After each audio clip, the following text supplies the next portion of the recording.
حضرت امیر معاویہ رضی اللہ تعالیٰ عنہ پہلے بادشاہ ہیں اسلام کے، اور بعد میں جو لوگ ہوئے انہوں نے بادشاہت کی، خاندانوں کو نوازا، بڑے بڑے لوگوں کو وظیفے دیے، سیاسی چالیں بھی چلیں، بہت سارے جگہوں پہ فساد بھی ہوا، بڑے حالات خراب بھی ہوئے، لیکن اللہ تعالیٰ نے میرے نبی پاک علیہ السلام کے دین کو یہ کمال دیا ہے کہ یہ دین بھی موجود رہے گا اور اس پر ہمیشہ عمل کرنے والے بھی موجود رہیں گے۔ اللہ تبارک و تعالیٰ نے پھر ایک خوبصورت انسان بنو امیہ کی حکومت تھی، اسی میں سے ایک خوبصورت دھلا ہوا، سجا ہوا، سمرا ہوا، خوشبو والا، میٹھا بھی، ٹھنڈا بھی، پیارا بھی، نیک بھی، متقی بھی، اصول والا بھی، رسول اللہ علیہ السلام کا غلام حضرت عمر بن عبدالعزیز۔ اللہ تعالیٰ نے یہ مرد مجاہد پیدا فرمایا۔ آپ مدینہ شریف میں پیدا ہوئے، آپ کے جو والد گرامی تھے وہ مصر میں گورنر تھے۔ حضرت عمر بن عبدالعزیز رحمۃ اللہ تعالیٰ علیہ کی جو والدہ ہیں وہ حضرت عمر فاروق کی پوتی ہیں، تو آپ کی رگوں میں فاروقی خون بھی تھا۔ حضرت عمر بن عبدالعزیز رحمۃ اللہ تعالیٰ علیہ کہ والد گرامی نے آپ کو مدینے میں پڑھنے کے لیے چھوڑا۔ حضرت صالح بن کیسان ایک عالم اور محدث تھے، ان کے پاس آپ نے تعلیم پائی، اور جناب عمر بن عبدالعزیز رحمۃ اللہ تعالیٰ علیہ کے والد اگرچہ مصر میں تھے لیکن آپ کو مدینہ میں رکھا، آپ نے مکمل تعلیم حاصل کی، علم حاصل کیا، چھوٹی سی عمر میں قرآن پاک کے حافظ بھی ہو گئے۔ پھر جب بڑے ہوئے تو اللہ نے یہ موقع دیا، چونکہ خاندان کی حکومت تھی تو آپ مدینہ شریف کے گورنر بنے، اور مدینہ منورہ کے ساتھ ساتھ آپ کو طائف کی حکومت بھی ملی، مکہ مکرمہ کی حکومت بھی ملی۔ پھر بعض جگہ پہ تو یہ ہے کہ آپ نے خود کسی وجہ سے استعفیٰ دیا، اور بعض جگہ یہ ہے کہ سازش کر کے آپ کو معزول کیا گیا۔ لیکن حضرت عمر بن عبدالعزیز نیک بڑے تھے، پرہیزگار بڑے تھے، پر خوش لباس بھی بڑے تھے۔ خادم کو جب بھیجتے تھے بازار تو کہتے تھے جو سب سے مہنگا جوڑا ہو وہ خرید کے لانا۔ خوشبو بہترین استعمال کرتے تھے، جب گزرتے تھے تو لوگوں کو پتہ چلتا تھا کہ کوئی عام نہیں گزرا، عمر بن عبدالعزیز گزرے۔ جب تک گورنر رہے، جب تک خاندان میں رہے، ماحول اور رہا۔ سلیمان بن عبد الملک خلیفہ جب جانے لگے تو انہیں وصیت کر دی کہ میرے بعد عمر بن عبدالعزیز خلیفہ ہوں گے۔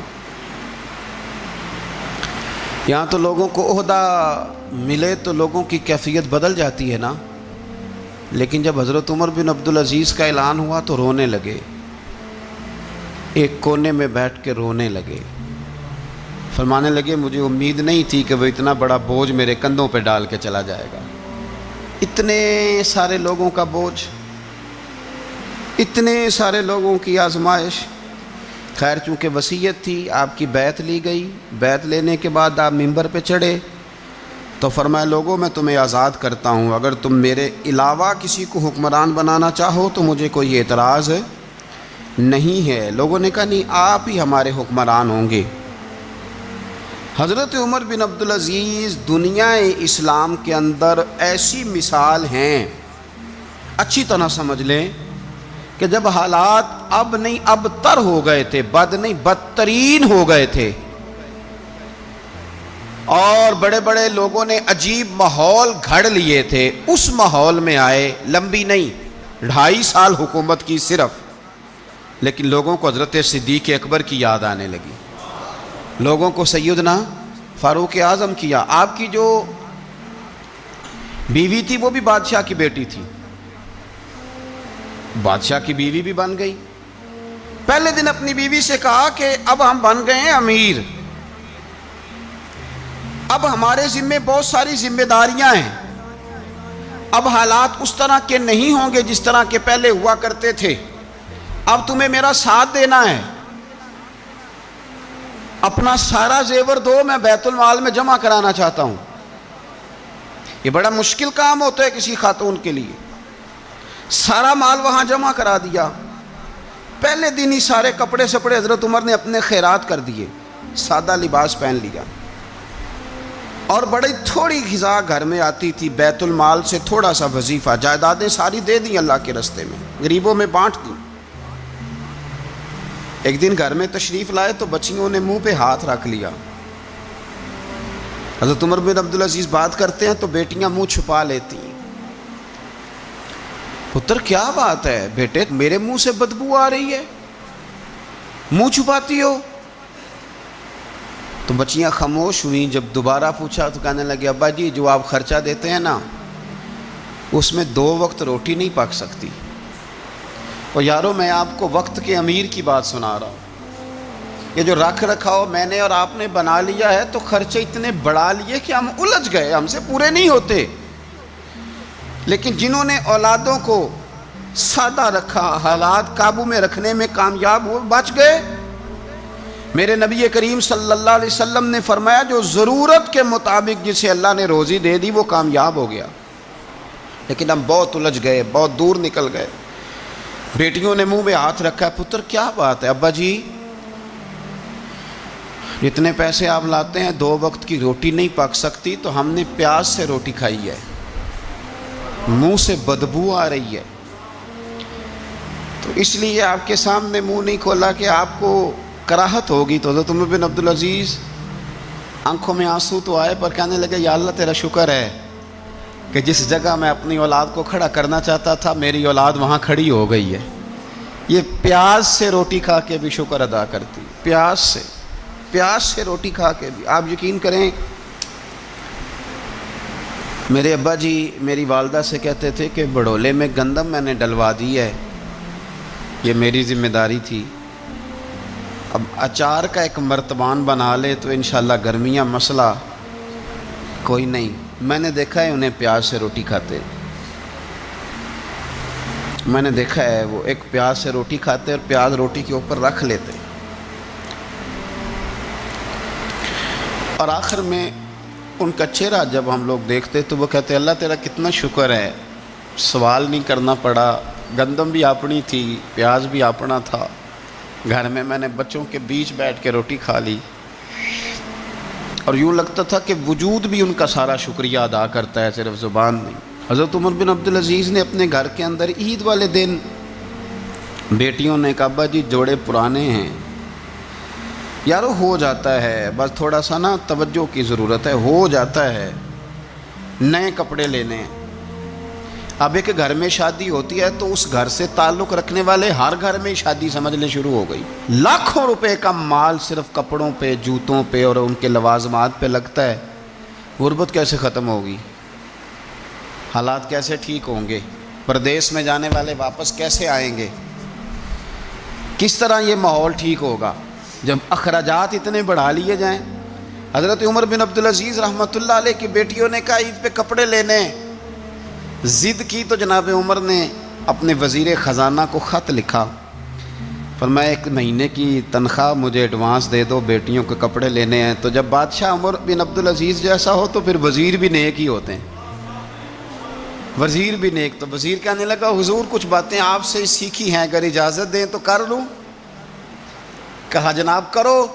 کہنے لگے آپ 1 مہینے کی تنخواہ ایڈوانس مانگ رہے ہیں، آپ 1 مہینے تک زندہ رہیں گے؟ یہ آپ سے سیکھی ہوئی باتیں. حضرت عمر بن عبدالعزیز کہنے لگے رب تیرا بھلا کرے، تو نے سوئے ہوئے عمر کو پھر سے جگا دیا.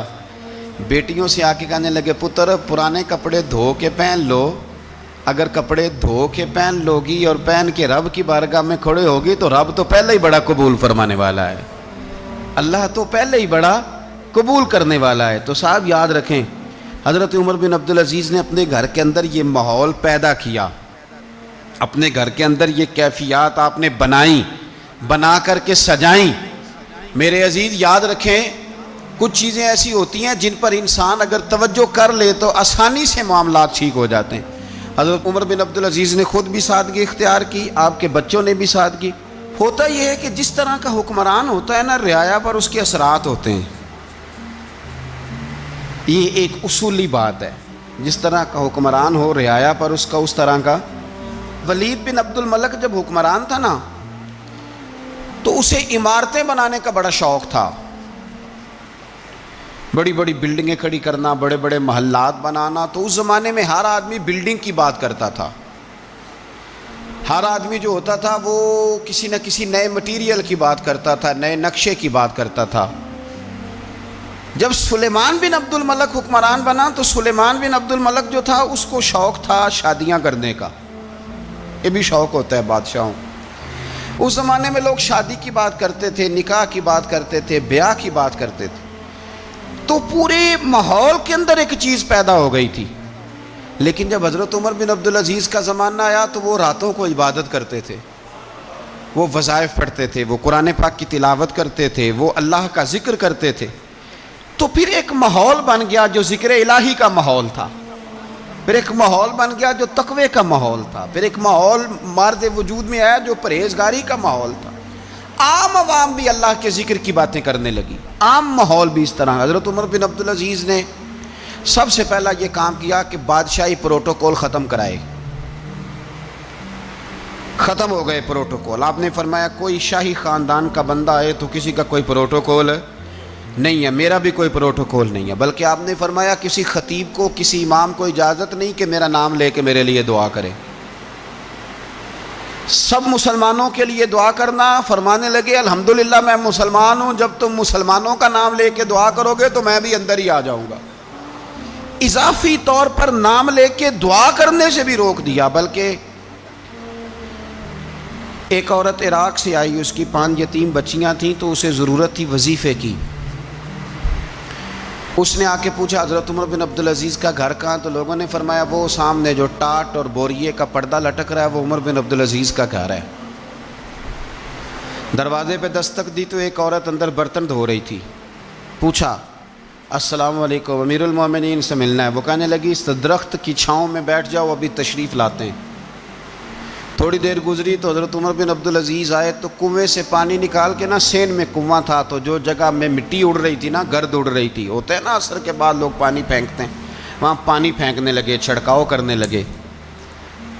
تو تھوڑی تھوڑی باتیں وہ خاتون آپ سے کرنے لگی. تو وہ جو عورت آئی تھی نا وہ کہنے لگی تم غلام سے باتیں کر رہی ہو, تمہیں پردہ کرنا چاہیے. وہ کہنے لگی یہ غلام نہیں, یہ میرے شوہر ہیں اور یہ امیر المومنین عمر بن عبدالعزیز ہیں. کہنے لگی یہ عمر بن عبدالعزیز ہے؟ کہا ہاں یہ عمر بن عبدالعزیز ہے. تو وہ خاتون حاضر ہوئی, کھجوریں اس کو دی گئیں کھانے کے لیے. اس نے کہا حضور میری 5 یتیم بیٹیاں ہیں, مجھے وظیفہ چاہیے. جناب عمر بن عبدالعزیز نے ایک بیٹی کا نام پوچھا, ولدیت پوچھی, وظیفہ لکھا. عورت کہنے لگی اللہ تیرا شکر ہے میری بچی کا وظیفہ لگ گیا. دوسری کا نام پوچھا, ولدیت پوچھی, عمر پوچھی, وظیفہ لگایا. اللہ تیرا شکر ہے میری یتیم بچی کا وظیفہ. 4 بچیوں کے وظیفے عمر لکھتے رہے. خاتون اللہ کی حمد کرتی رہی. 5ویں کا لکھنے لگے تو کہنے لگی میں نے زمانہ بڑا دیکھا ہے پر عمر بن عبدالعزیز تیری طرح کا بندہ نہیں دیکھا. آپ فرمانے لگے اب میں 5ویں کا وظیفہ نہیں لکھتا, 4 کا وظیفہ جا کے گورنر سے منظور کرا لے اور 4 کو کہنا تھوڑا تھوڑا 5ویں کو بھی دے دے. حضور کیوں نہیں لکھتے؟ فرمایا جب تک تو حمد کے لائق رب کی حمد کر رہی تھی میں وظیفے لکھ رہا تھا, اب تو نے میری تعریفیں شروع کر دی. اپنی تعریف پر کیسے وظیفہ لکھوں؟ وہ تو حمد کے لائق ہے, اس کی حمد ہونی چاہیے. لیکن میں اپنی تعریف پر, اپنی خوشامد پر میں نہیں لکھتا. جا اللہ تعالیٰ تیری لیے بہتری کرے. وہ خاتون کہتی ہے میں وہاں سے آئی, مجھے مہینوں لگ گئے, سفر لمبا تھا. عراق پہنچی تو عراق کے گورنر کو جب میں نے وہ روکا دیا تو ان کی چیخیں نکل گئی, تڑپ کے روئے. میں نے کہا کیا ہوا؟ کہنے لگی بی بی جس نیک آدمی نے تجھے یہ لکھ کے دیا تھا نا, چند دن ہوئے ان کا انتقال ہو گیا. عمر بن عبدالعزیز پردہ فرما گئے. وہ خاتون پھر روئی, کہنے لگی یتیم بیٹیوں کا اب کیا بنے گا, اس رکے کا کیا بنے گا؟ تو آپ فرمانے لگے بی بی جب امیر عمر بن عبدالعزیز جیسا ہو تو گورنروں کو بھی اللہ کچھ توفیق دے ہی دیتا ہے.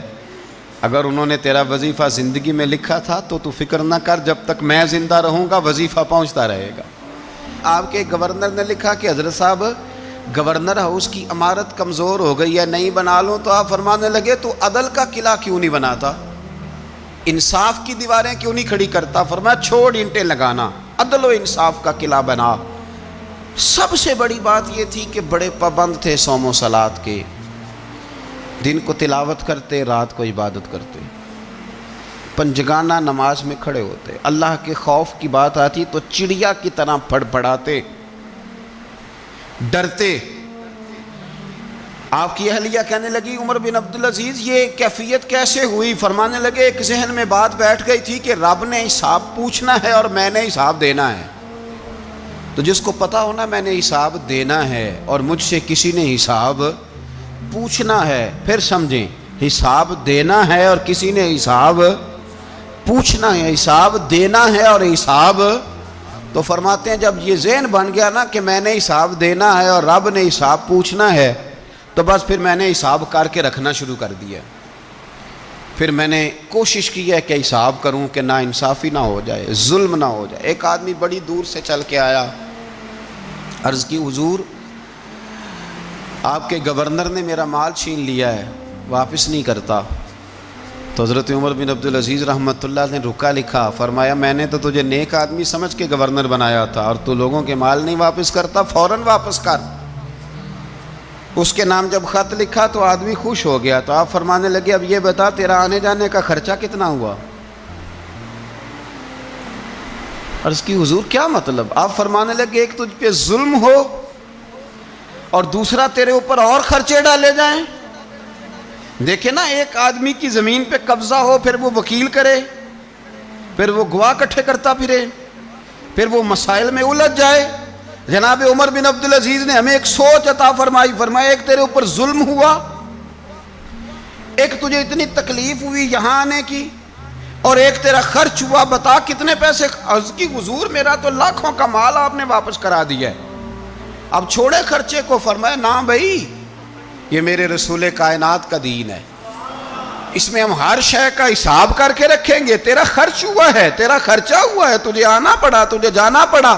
اور دنیا کے منصفوں، فیصلے کرنے والوں، تھوڑا خیال تو کرو کتنے لوگ ہیں جو رول گئے بیچارے رستوں میں کچہریوں کے، جو عدالتوں کے چکر لگا لگا کے تھک گئے، جن کی اولادیں تڑپ اٹھیں، مکان بک گئے، انہوں نے اپنے حقوق کیا لینے تھے، ان کی تو باقی چیزیں بھی چلی گئیں۔ فرمایا خرچہ بتا کتنا ہوا؟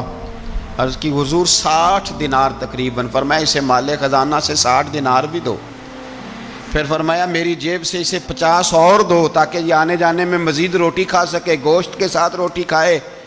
اور پھر فرمایا معاف کر دینا، حکومت عمر بن عبدالعزیز کی تھی پر تجھے بڑی تکلیف اٹھانی پڑی، اذیت اٹھانی پڑی۔ یارو اس رنگ میں اس شخص نے حکومت کی، اس انداز میں، اور سب سے بڑھ کر بنو امیہ میں سے تھے، لیکن میرے رسول پاک کی اولاد سے جو پیار، حضور کی نسل سے، کسی نے آپ کے سامنے کہہ دیا، امام جلال الدین سیوطی نے اس کو لکھا ہے، کسی نے عمر بن عبدالعزیز رضی اللہ تعالیٰ عنہ کے سامنے کہہ دیا یزید امیر المومنین تھا، مومنوں کا امیر تھا۔ فرمایا پکڑو اس بدذات کو 20 کوڑے مارو، پکڑو اس نالائق کو، اسے 20 کوڑے مارو۔ یہ نبی پاک کے خاندان کے قاتل کو امیر المومنین کہتا ہے؟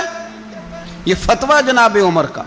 مولا علی شیر خدا کی اولاد میں سے ایک شہزادے آپ کے پاس آئے کسی کام کے لیے، تو عمر بن عبدالعزیز اٹھ کے کھڑے ہو گئے، ہاتھ باندھ دیے، کہنے لگے حضور ساری دنیا میرے پاس آئے، آپ نا ایک رکا لکھ دیا کریں یا پیغام دے دیا کریں، اس لیے کہ اس دھرتی پہ جو کچھ بھی ہے وہ مدینے والے رسول کا ہی صدقہ ہے۔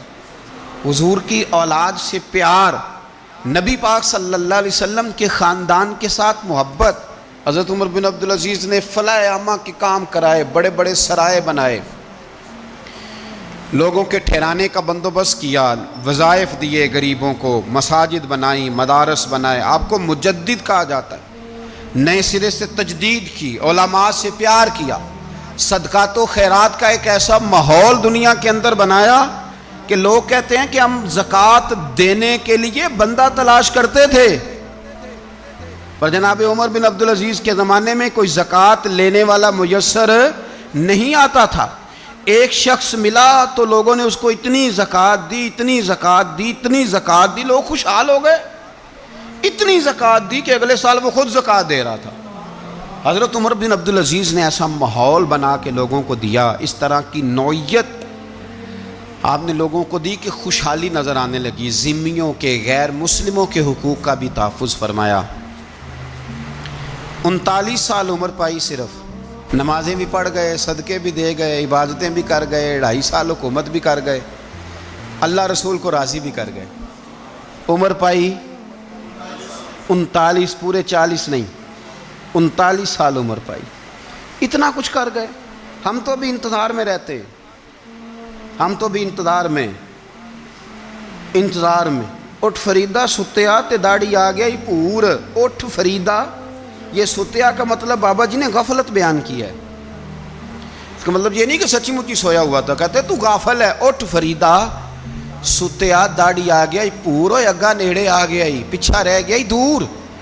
40 سال کی عمر میں آپ کو زہر دے دیا گیا۔ کچھ لوگوں کو برداشت نہیں نہ ہوا۔ ایک شخص آیا رکا لے کے، اس نے کہا حضور پچھلا خلیفہ میرے نام 20,000 دینار لکھ گیا ہے، پر وہ فوت ہو گیا ہے، تو آپ یہ رکا ہے، مجھے 20,000 دینار دے دیں۔ آپ فرمانے لگے سنبھال کے رکھ، شاید میرے بعد والا دے دے۔ رکا سنبھال کے رکھ، پر مجھ سے نہ امید رکھنا 20,000 دینار تو میں 20,000 گھر میں دوں گا اور 20,000 چولہے جلاؤں گا۔ میں ایک آدمی کو اتنا امیر کر دوں اور باقی لوگ دیکھتے رہے۔ آپ کو زہر دے دیا گیا، بیمار رہے، بچوں کو بلایا، فرمایا بیٹا میں جہنم سے ڈر گیا تھا، تمہارے لیے مال نہیں جمع کر سکا۔ بزدل نکلا، شدید علیل ہو گئے۔ وہ جو آیت میں نے پڑھی ہے نا، آپ کی اہلیہ کہتی ہیں کہ آخری وقت آپ کی زبان پر وہ آیت جاری ہوئی، تلک الدار الآخرۃ نجعلھا للذین لا یریدون علوا فی الارض ولا فسادا والعاقبۃ للمتقین۔ فرمایا یہ آخرت کا گھر ہے، ان لوگوں کو ملے گا جو نہ زمین میں تکبر کرتے ہیں نہ فساد چاہتے ہیں۔ یہ آیت پڑھی اور روح پرواز کر گئی۔ مرنے سے پہلے، وصال سے پہلے 10 دینار یا 20 دینار دے کے اپنے بیٹے کو بھیجا، فرمایا گاؤں میں جاؤ اور میرے لیے زمین خریدو قبر کے لیے، اور اگر گاؤں والے خوشی سے دے دیں تو خریدنا، اور اگر انہیں دقت ہو تو انہیں تنگ نہ کرنا۔ 10 دینار کی زمین خریدنے کے لیے جب بیٹا جانے لگا تو اس نے کہا حضور کچھ لوگوں کی خواہش ہے کہ آپ کا جسد خاکی مدینے لے جایا جائے اور نبی پاک علیہ السلام کے پہلو میں آپ کو دفن کیا جائے۔ آپ فرمانے لگے پتر میں اس قابل نہیں ہوں کہ حضور کے ساتھ دفن کیا جائے، نہ میں اس قابل نہیں ہوں۔ اس طرح کرنا، میرے پاس حضور کے کچھ ناخن اور بال ہیں، جب میرا انتقال ہو جائے تو میری قبر میں رکھ دینا۔ اور پھر حضرت عمر بن عبدالعزیز نے فرمایا مجھے نہ سستا کفن دینا 2 دینار کا، اس سے زیادہ کفن نہ دینا، 2 دینار کا کفن۔ حضور آپ کا مال ہے کچھ پڑا ہوا تو اس میں سے اچھا کپڑا خریدا جا سکتا ہے۔ فرمایا نہ بھائی 2 دینار کا کفن خریدنا۔ حضور کیوں؟ فرمایا اس لیے کہ اگر میں نیک ہوا تو اللہ مجھے جنت کا لباس عطا فرما دے گا، اگر میں بد ہوا تو یہ بھی تو پھٹ ہی جائے گا، چیر دیا جائے گا، قبر توڑ دے گی پسلیاں، لہٰذا مجھے مہنگا کفن نہ دینا، 2 دینار کا۔ آپ کے وصال سے کچھ عرصہ پہلے نا آپ نے ایک قاصد بھیجا، روم کے بادشاہ کے پاس وہ گیا تو وہاں اس نے ایک عجیب منظر دیکھا کہ وہاں ایک حافظ قرآن نابینا آدمی قید ہے، اس کی آنکھیں موجود نہیں ہیں اور وہ چکی چلاتا ہے، آٹا پیستا ہے۔ اس قاصد نے اسے پوچھا تو یہاں کب سے ہے اور یہ تیرے ساتھ معاملہ کیسے ہوا؟ تو وہ کہنے لگا مجھے انہوں نے گرفتار کر لیا، پھر مجھے کہنے لگے عیسائی ہو جا، میں نے انکار کیا تو انہوں نے میری آنکھیں نکال دی۔ اب میں صبح شام یہ تھوڑا سا کام کرتا ہوں، چکی پیستا ہوں تو روٹی دے دیتے ہیں۔ وہ قاصد حضرت عمر بن عبدالعزیز کے پاس آیا اور آ کے کہا حضور ایک اس طرح کا مسلمان روم کے بادشاہ کے پاس قید ہے، ایک مسلمان کی تکلیف۔ حضرت عمر بن عبدالعزیز نے جب سنا تو رو پڑے، فرمایا وہ قید ہے اور وہاں قید ہے اور ہم یہاں آرام سے بیٹھے ہیں۔ فوراً رکا لکھا، قاصد سے کہنے لگے واپس جا، روم کے بادشاہ کو جا کے کہہ کہ اس نابینا قیدی کو فوراً آزاد کرے، ورنہ میں ایک ایسا لشکر بھیجوں گا کہ اتنا بڑا لشکر بھیجوں گا کہ اس کا پہلا آدمی تیرے پاس ہوگا اور آخری میرے پاس ہوگا، اور تجھے پھر وہ بندہ چھوڑنا پڑے گا، تو ابھی چھوڑ دے، میں تجھے پیغام دے رہا ہوں۔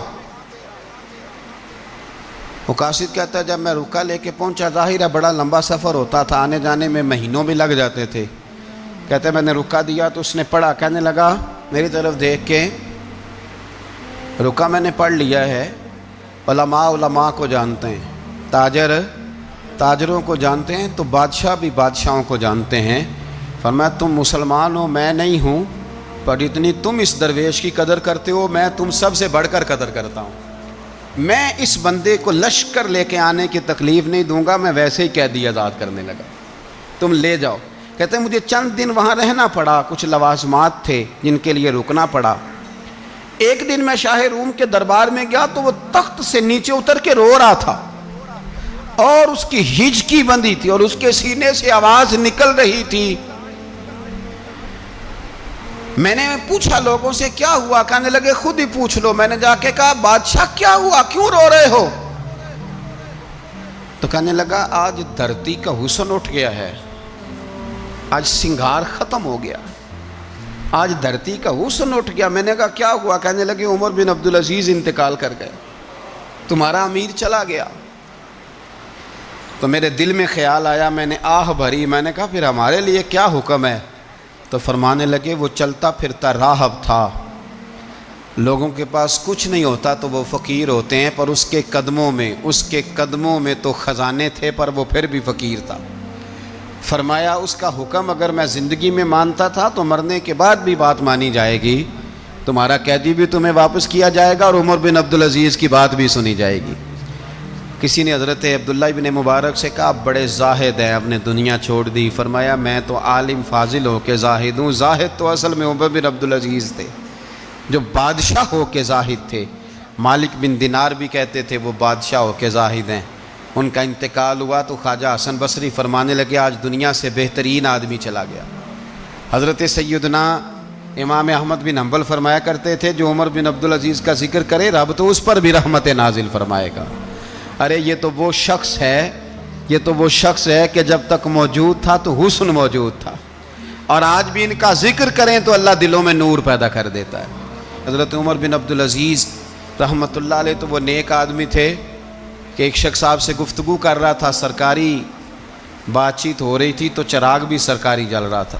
اس نے پوچھا حضور چلے سرکاری بات تو ختم ہوئی، طبیعت کیسی، حال کیا؟ فرمایا ٹھہر جو، ایک چراغ بند کر کے دوسرا جلا لیا۔ اس نے کہا حضور یہ کیا؟ آپ فرمانے لگے وہ سرکاری چراغ تھا، یہ میرا ذاتی ہے۔ جس شخص نے اتنی باریک بینی کے ساتھ تقوی اختیار کیا ہو، نبی پاک سے اتنی محبت کی ہو، دعا کرتے ہیں اللہ ان پہ کروڑوں رحمتیں فرمائے، اللہ ان پہ بے حساب برکتوں کا نزول فرمائے۔ دو باتیں حضرت عمر بن عبدالعزیز کی زندگی میں ہمیشہ غالب رہی، ایک تو دنیا ہونے کے باوجود دنیا سے دل نہیں لگا، یہ دو باتیں آپ نے یاد رکھنی۔ دل نہیں لگایا دنیا سے، مال تھا، دولت تھی، پر وہ اس چکر میں نہیں پڑے کہ یہ مہنگا جوڑا میرے گھر کیوں نہیں، یہ اعلیٰ کار کیوں نہیں، اب یہ والا میں نے گھر، ایک اینٹ پر دوسری اینٹ نہیں رکھی ساری زندگی، چونکہ وہ سمجھتے تھے زندگی مختصر ہے تو 40 سال کی زندگی میں ہی کمال کر گئے۔ اور دوسرا حضرت عمر بن عبدالعزیز نے ہر وقت ایک چیز اپنے ذہن میں رکھی کہ مجھے اللہ کے سامنے کھڑے ہونا ہے، اور وَلِمَنْ خَافَ مَقَامَ رَبِّهِ جَنَّتَانِ، جو رب کے سامنے کھڑے ہونے سے ڈرتا ہے رب اسے 2 جنتیں عطا کرتا ہے۔ تو لہٰذا یہ 2 باتیں ہمیشہ ذہن میں رکھیں، یہ اتنا بناؤ سنگار، ہر وقت اپنے آپ کو سجانا، گھر سنوارنا، گاڑی، یہ وہ، اتنا اس چکر میں نہ پڑیں، اور دوسرا ایک ذہن بنائیں کہ دنیا سے ہم لوگوں کو جانا ہے۔ آخر دعوانا الحمدللہ رب العالمین۔